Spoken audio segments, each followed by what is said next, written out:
Halo teman-teman, selamat datang di Kenjian Study. Hari ini kita akan belajar to be atau am is are. Langsung kita mulai aja. Pengertian to be. To be atau am is are disebut juga kata kerja bantu atau auxiliary verb.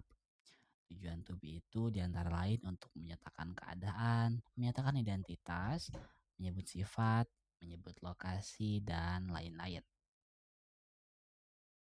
Nah, berikut ini ada tabelnya teman-teman. Ini tabel to be, pasangannya, bondingannya ya teman-teman.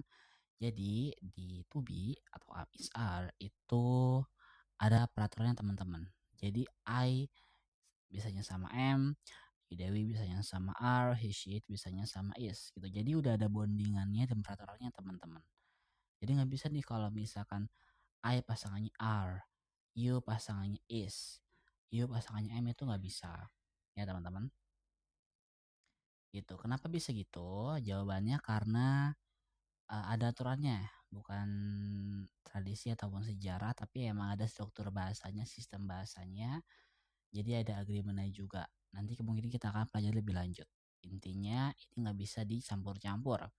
I cuma bisa sama am, you Dewi cuma bisa sama are, he she it bisa cuma bisa sama is. Gitu. Oke, kita lanjut. Ketiga posisi dalam percakapan. Kita balik dulu sebentar. Aku mau remind dulu. Jadi sampai sini kita udah paham kalau to be itu gak bisa dipilih sembarangan.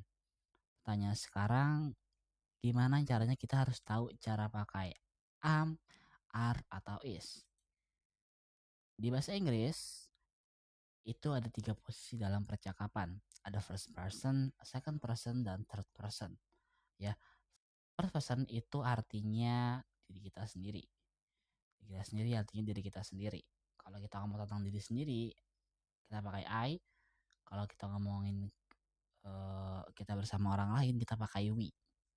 Contoh kalimatnya ada I am tired dan we are grateful. Kita lanjut ke second person. Second person ini orang yang diajak ngomong atau disebut orang kedua gitu. Nah, penyebutannya itu untuk tunggal dan jamak sama-sama you. Ya, jadi contoh kalimatnya you are my friend dan you are late. Nah, terus gimana cara kita ngebedainnya you itu tunggal atau jamak? Gampangnya, kalau misalkan aku nonton film-film, kita waktu dikit. Di film-film yang aku tonton itu, kalau kita mau membedakan you tunggal dan you jamak, itu kita ada tambahan guys. Ya, itu informal sebenarnya, itu informal, cuman itu efektif. Ya, misalkan you are my friend, you are late. Itu kan kita bingung nih mana yang tunggal mana yang jamak. Tapi kalau misalkan kita tambahin guys, misal you guys are late, kalian telat, itu kan jadi lebih jelas gitu. Jadi sebenarnya penambahan guys itu informal. Ya, tambahan guys itu informal. Lanjut ke third person. Third person itu ada he, she, it untuk tunggal dan they untuk jamak. Untuk he itu artinya dia laki-laki ya teman-teman udah tau lah basic. He itu dia laki-laki dan dia perempuan. Kalau itu artinya hal itu, orang itu atau hal yang diomongin gitu. Contohnya ada he is tall, she is pretty, it is broken.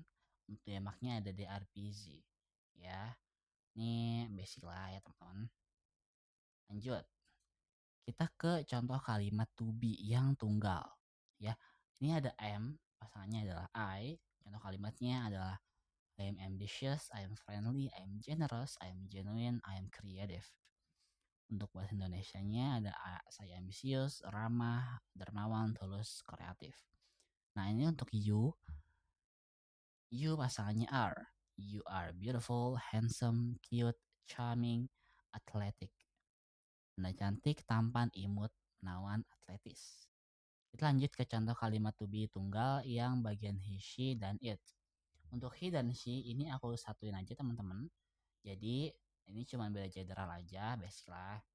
He atau she bisa dipakai untuk semua kalimat ini. Misalkan he is happy, he is angry, atau she is happy, she is angry, excited, curious. Bahasa Indonesia-nya ada ya bahagia, marah, bersemangat, penasaran, baik hati. Gitu. Untuk it itu it is big, it is small, it is short, it is tiny, it is huge. Itu besar, kecil, pendek, kecil raksasa. Lalu untuk yang kosong ini diapain? Jadi yang kosong ini teman-teman buat soal teman-teman aja. Jadi bisa di-share di komentar. Misalkan he atau she is eh, dan lain gitu. Iya, ini juga diisi. Ini juga diisi. Sorry tadi ke skip ya. Jadi ini teman-teman PR aja gitu. Lanjut ke to be yang jamak. Ada we dan they. Untuk we itu pasangannya are. Misal, we are intelligent, we are smart, brilliant, wise, educated. Kami cerdas, pintar, brilian, bijaksana, berpendidikan. Untuk they, pasangannya are. They are brave, they are ready, they are proud, they are cheerful, they are loyal. Mereka berani, mereka siap, mereka bangga, mereka gembira, mereka setia. Dan lain-lain ini teman-teman bisa isi aja. Lanjut ke latihannya nih teman-teman. Jadi teman-teman harus latihan juga. Latihannya gimana? Untuk soal pertama itu ada ubahlah kalimat berikut ke dalam bahasa Inggris. Ya, jadi ini mereka tidak bertanggung jawab. Teman-teman translate ke bahasa Inggris.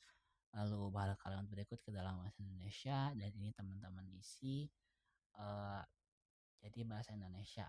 Ya, jadi ini translate aja. Gitu. Dan this is the end. Terima kasih sudah nonton teman-teman. Semoga apa yang sudah saya sampaikan bisa dipelajari dengan baik. Kalau misalnya ada pertanyaan, bisa langsung tanyain aja. Sampai jumpa teman-teman. Sampai jumpa. Terima kasih.